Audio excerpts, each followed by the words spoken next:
Hey guys, welcome back to my channel. This is my first ever talking fully video on YouTube, and it is my second time filming this video because the first time my lighting was not that good. So I did upgrade a little bit. I have two photography lights shining at me right now. So I feel like it's gonna look a lot better. But today I will be doing a 2023 book wrap-up video. This will be all the books I read in 2023, and I read around 15 books. So that I don't forget, I have my Goodreads. Yeah, follow me on Goodreads if you want to keep up with what I read. But let us get right into the video. So the first book I read was My Hime by Mori Ogai.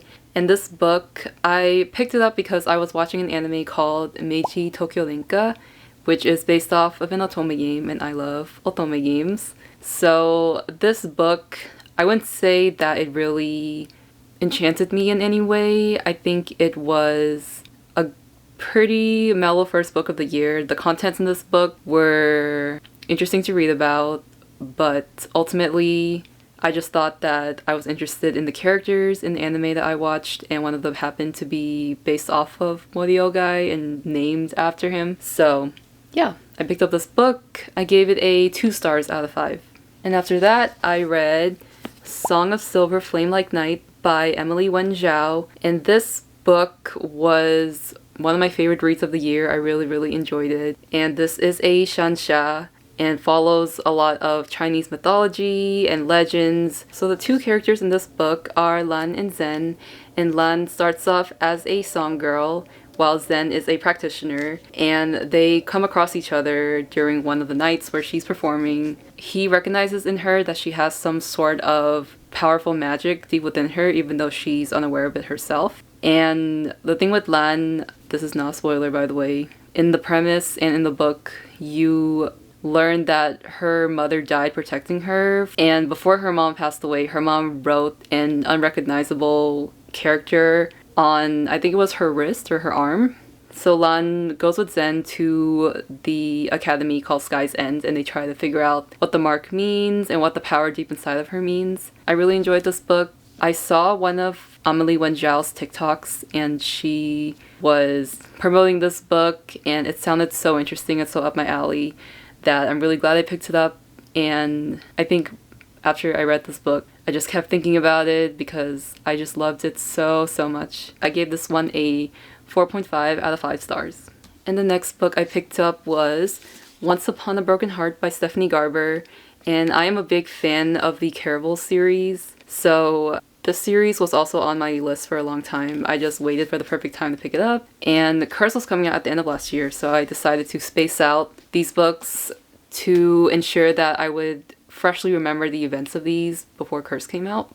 So in Once Upon a Broken Heart, we follow our main character Evangeline, who is powered by love, believes in love. She is so optimistic about love and very driven, and she believes in that so much. It's basically her core. She finds out that her boyfriend, or the love of her life, is marrying her stepsister. So she makes a bargain with the Prince of Hearts, Jax. She wants him to stop that wedding, and in exchange, he proposes that she gives him 3 kisses whenever he asks for it. It's a very interesting book. It's a lot more whimsical and magical than the Caraval series was as a whole, and I would highly recommend that. I gave this one a 5 out of 5 stars.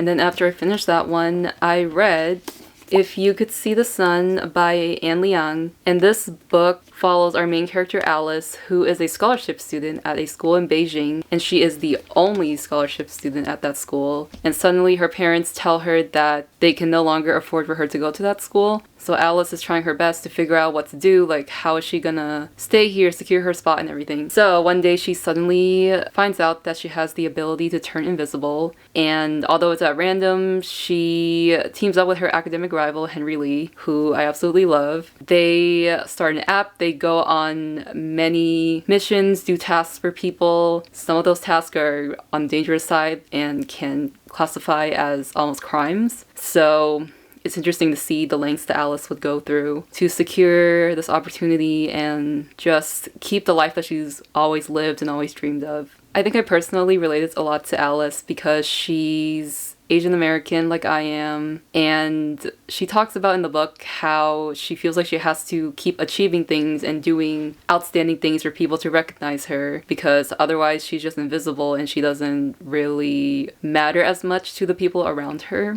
And the other thing with Alice is that she was always clinging on to control. Like, she wanted things that she could control herself, like things that she could affect on her own terms. And I think for me, I also struggle with trying to balance that. I am a Capricorn, so I think when things are in your control, you feel like you can feel better if you mess up or if something doesn't go the way that you want to go, because you are putting your own effort into it and everything. And I really loved Alice and Henry's relationship. They were really cute together. He was so supportive of her, which I really, really loved. I also loved Alice's friend Chanel, and I'm excited for Chanel's spinoff to come out in 2026 called I Could Give You the Moon. With this book, I gave it a 3.5 out of 5 stars. And next I read She is a Haunting by Trang Thanh Chun, which is a Vietnamese setting book set in an old French house that the main character's dad is trying to restore and rebuild. The main character, Jade, she is from America. She goes with her sister back to Vietnam to stay at the mansion that her dad is trying to make new again and upgrade because he wants to turn it into a bed and breakfast. And Jade, she agrees to design the website for this bed and breakfast, and in exchange her dad will give her money to go to school. So she and her sister stay there, but one night while Jade is sleeping, she suddenly wakes up paralyzed and there's like bugs surrounding her. The house just has a lot of strange paranormal things happening. From there, they just try to solve the mystery. Like, what happened here? Why is this happening in this house? And to me, this book, I am also Vietnamese American like Jade. So having a book set in Vietnam, even though I haven't had the chance to go there myself, it just felt very homey. I just loved seeing the culture and everything. I loved understanding the Vietnamese that was written in that book, even though my Vietnamese is not as great as it could be. And I love seeing the food that they eat and even the superstitions. I was told growing up a lot of Vietnamese like superstitions and stuff, so seeing that representation in the book really meant a lot to me. And Jade as a character, she is bisexual. She's an oldest daughter, and she also has a complicated sibling relationship with her sister, which I can relate to. So seeing her character and how she responded to things, it reminded me a bit of myself. I also think the family dynamics within Jade's family was very realistic, and the ending, I did cry a lot. And I love that the depictions of the house were very haunting and creepy. Like, the house is called Nhà Hoa, which means flower house or house of flowers, which is a very, very pretty name. But yeah, all the hauntings and the creepy stuff that takes place, you really figure out what's going on there. I think the middle for me was a bit slow, but all in all, I gave this a 3 out of 5 stars.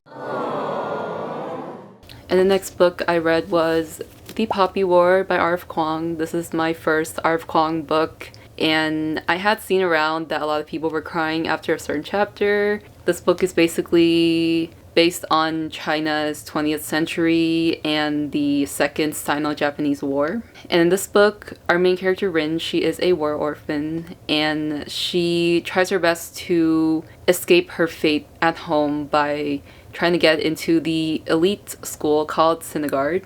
So Rin studies a lot. She tries to cram in as much knowledge as she can because she doesn't have a lot of time to prepare for this exam, and she started a lot later. So when she ends up getting into the school, she is judged a lot for her skin color and her accent and the way she acts and how she's different from all the richer students that go to the school. And this book, in the beginning, you just see the school life and how they train and they learn, and you grow attached to a lot of characters. Like, I really loved Rin. I love Kitai, and even seeing Jiang in the first book and how supportive he was of Rin. She was the only one who committed to his path, if I'm remembering the correct words, probably not the correct one. And in this book, there is a character who is kind of Rin's rival named Naja. I think in the first book, there's a really complicated relationship between him and Rin. They started off kind of on a rocky path, and, you know, if you read the book, you know what happens. But it's nice to see them grow to trust each other. And with Alton, I have a lot to say about Alton, but I will save my breath. Alton and Rin's relationship, very, very complicated as well. With this book, there's a lot of tragedy, and you kind of have to prepare yourself for the tears that you will inevitably shed. The writing, it wastes no pages, I think. So I was anticipating tragedy to occur at every corner because just the way that the environment's set up and the retelling of history, it's just very serious, and it really gets you locked in and you're just engulfed in this book. So this book, I gave it a 5 out of 5 stars. And straight after that, I went into The Dragon Republic by R.F. Kuang. This is probably going to be my favorite of the trilogy. I have not finished The Burning God. It's over here on my bookshelf.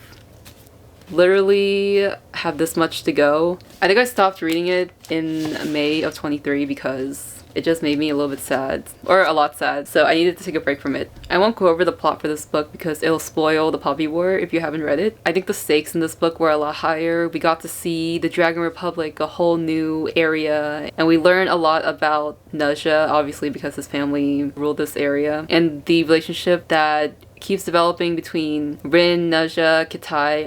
I loved it all so much. I love Rin and the Sokka. They were so good together. And as dysfunctional as they are, I really love the camaraderie between that group. But the shamanism in this book, I really, really enjoyed it. I loved the action and the battle scenes. So far this is my favorite one in the series, although I said I haven't finished The Burning God, but I don't think The Burning God will beat out this one. And I gave this one also a 5 out of 5 stars.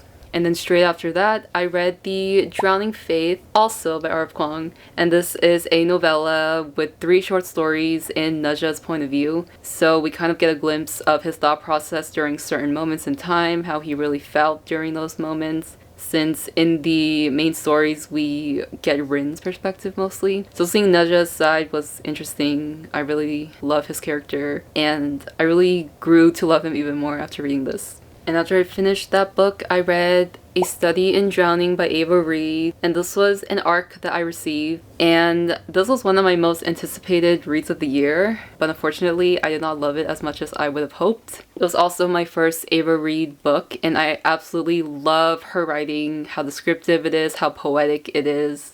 I think my favorite part of this book was the gothic atmosphere, just hearing about Haraeth Manor and how it's about to crumble into the ocean. Water was a big theme in the story. Like, people were always consumed by water, thinking about water, relating things to water. I was really interested in this world also, like how the 2 countries were at war once, like Lear and Argent, and also the Sleeper Museum, and then the Bottom 100. I was really intrigued by how the world was set up, even though we didn't really get to dive into it as much since we spent so much time at the manor. And this book has a very strong theme of feminism, how in this world women aren't as lucky, aren't as favored as men. And I think Effie, our main character, was great to break out of that and pave the way for other women to enter university, study certain majors that they actually want to study. And Preston, I love Preston. I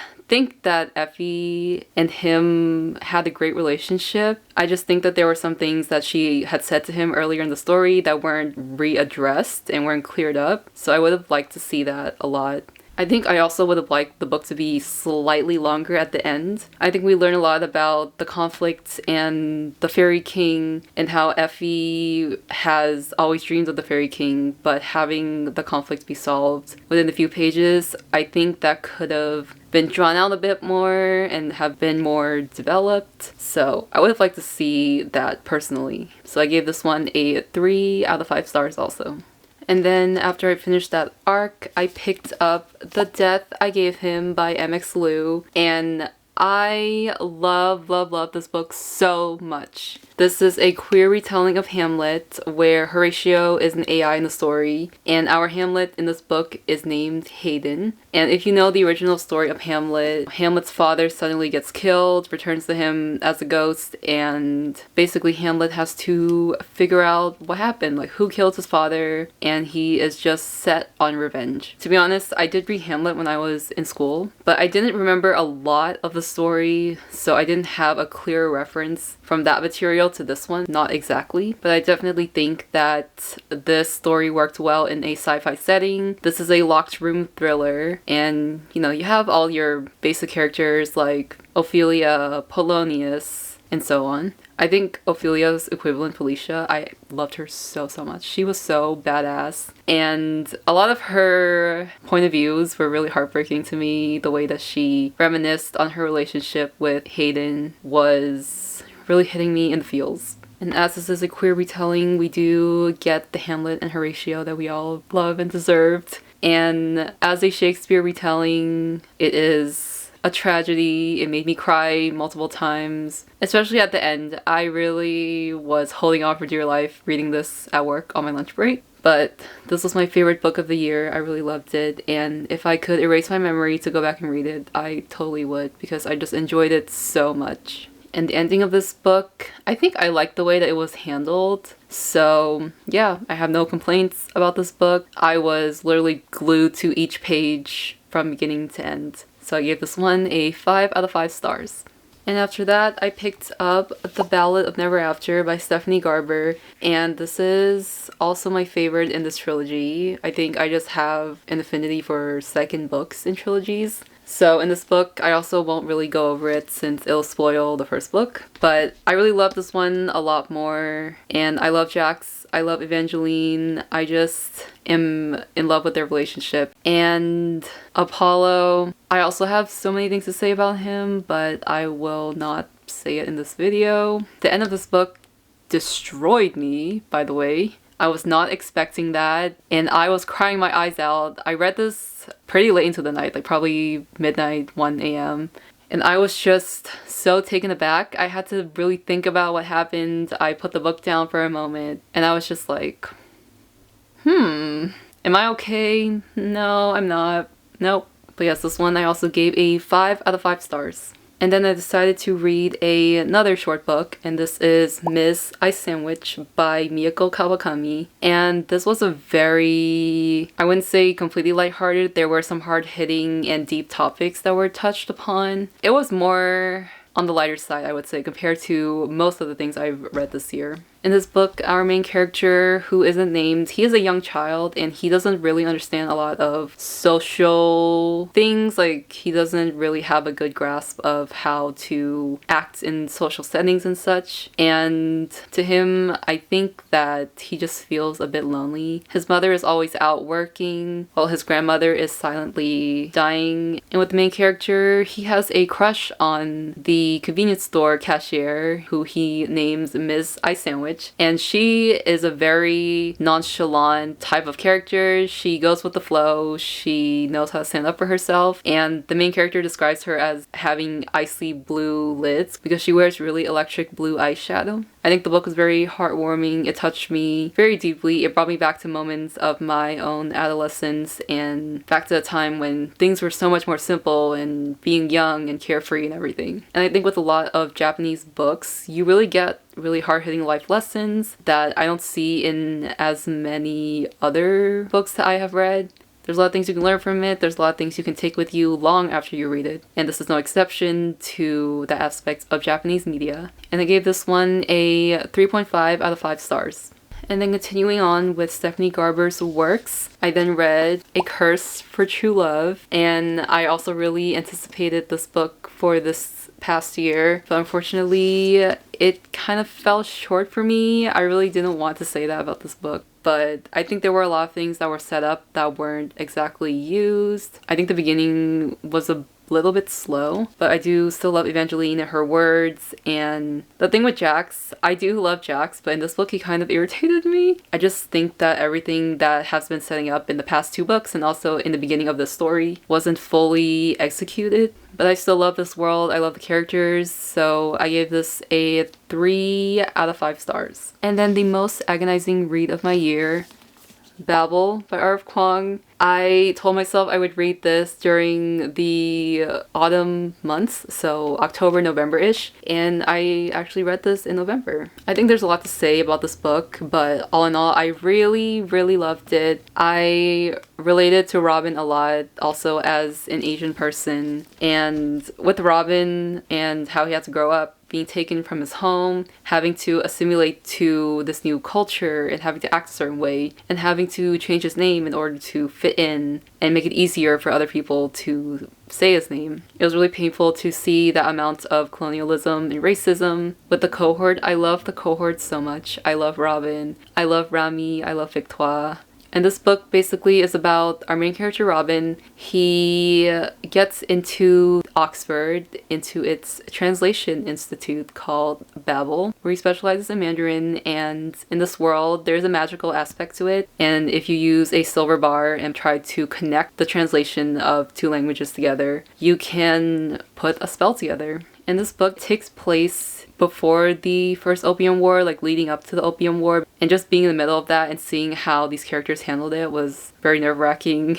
But I really, really like this book. With Robin, he really loved the life that he lived in a way that he felt very privileged and felt like he didn't have the right to complain. Being in this position, being a translator, and doing all these tasks, he would ultimately be betraying his motherland. And I feel like I have a lot of beef with some characters in these books, so Letty is one of them. And like the others, I will not be talking about her. But yes, the ending and a lot of moments in this, I think I teared up a lot. Towards the end of this book, like the last 3 chapters, I was full on bawling. I was just crying my eyes out, and I was just deeply affected by it. So all in all, I will say again, I love the cohort, Robin, Rami, and Victoire.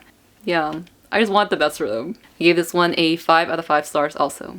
And then to close off the year, I read The Tea Dragon Society, the first book by Kay O'Neill. And this book was the cozy book that I needed to wrap up the year and have me a bit more cheered up after finishing Babel. And when I was in Seattle at Pike's Place, I actually saw them sell this book, and all of these books actually, in a cute little tea shop. And I didn't want to grab it at that point because I already had like 5 books I had bought prior. It was really cute though, seeing them all displayed and being in that really cute tea shop surrounded by such nice employees and various amounts of tea. So in this book we have our main character, Greta. She is a blacksmith apprentice, and a chance encounter with some people introduces her to the world of tea dragons, and from that point on she learns how to make tea from tea dragons and care for them and things of that nature. And also in the story, caring for tea dragons is actually starting to become a lost art. So Greta and also her newfound friend Minette, they try their best to learn and gain all this knowledge in order to hopefully someday start bringing this art back to life. And I have not read I think there's 2 other volumes to this series, so hopefully this year I'll be able to pick it up and continue the story and see where it goes. But I love how sweet and how warm I felt reading this book and seeing how kind and how loving these characters are to each other and how supportive they are. And just like tea making is such a calming activity, like you can't really go wrong with that. So I gave this one, of course, 5 out of 5 stars. And that will be the book wrap up for this video. I did read 15 books total, even though a few of them I kind of rushed and read shorter books, but that's okay. Reading is meant to be fun, and we should have fun doing it. Hope you guys enjoyed, and I hope to do more book videos as time goes on and just bring content that fills my heart, and I hope that you guys will enjoy that also. So thank you again for watching. I will see you next time. Bye!